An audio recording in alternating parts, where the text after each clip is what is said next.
Faltaba poco para la medianoche. El primer ministro estaba sentado a solas en su oficina, leyendo un largo memorándum que se le colaba en el cerebro sin dejarle el más leve rastro de significado.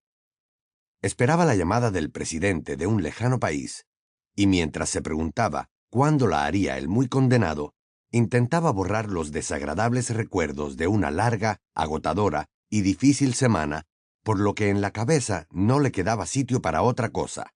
Cuanto más empeño ponía en concentrarse en el escrito que tenía ante sus ojos, más nítidamente veía las caras de regodeo de sus rivales políticos. Ese mismo día, su principal adversario había aparecido en el noticiario y no se había contentado con enumerar los espantosos sucesos ocurridos esa semana, como si alguien necesitara que se los recordaran, sino que también había expuesto sus razones para culpar de todo al gobierno. Al primer ministro se le aceleró el pulso al pensar en esas acusaciones, porque no eran justas ni ciertas.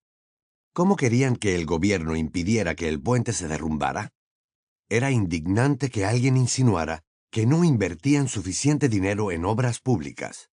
El puente en cuestión tenía menos de 10 años, y ni los mejores expertos podían explicar por qué se había partido por la mitad, provocando que docenas de autos se despeñaran a las profundidades del río. ¿Y cómo se atrevían a insinuar que la escasa vigilancia policíaca había facilitado los 2 horribles asesinatos ventilados por los medios de comunicación? ¿O que el gobierno debería haber previsto de alguna manera el inusitado huracán del West Country con su larga lista de víctimas y daños materiales? También era por su culpa que uno de sus subsecretarios, Herbert Shortley, hubiera acabado de patitas en la calle por haber escogido esa semana para comportarse de un modo tan extraño. En el país se respira un ambiente de desastre, había concluido el adversario sin disimular una ancha sonrisa. Por desgracia, esa afirmación era cierta. El primer ministro también lo notaba. La gente parecía más triste de lo habitual, y el clima era malísimo. Aquella fría neblina en pleno julio no encajaba, no era normal. Pasó a la segunda hoja del memorándum. Vio que todavía le quedaba mucho por leer, y lo dejó por imposible. Estiró los brazos para desperezarse mientras contemplaba su oficina con tristeza. Era una habitación elegante, con una magnífica chimenea de mármol enfrente de las altas ventanas de guillotina, bien cerradas, para que no entrara aquel frío impropio de la estación.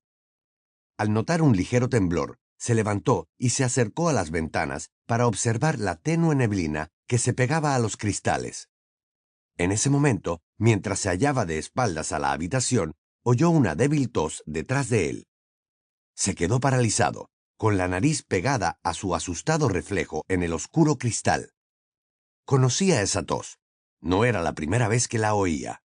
Se dio la vuelta poco a poco hacia la oficina vacía. «¿Hola?», dijo, intentando mostrarse más valiente de lo que en realidad se sentía. Por un instante, concibió la imposible esperanza de que nadie le contestara. Sin embargo, una voz respondió de inmediato. Una voz clara y resuelta, propia de alguien que lee una declaración redactada de antemano. Tal como sospechaba al oír la tos, procedía del pequeño y desvaído retrato al óleo de aquel hombrecillo con aspecto de rana y larga peluca plateada, colgado en un rincón de la habitación.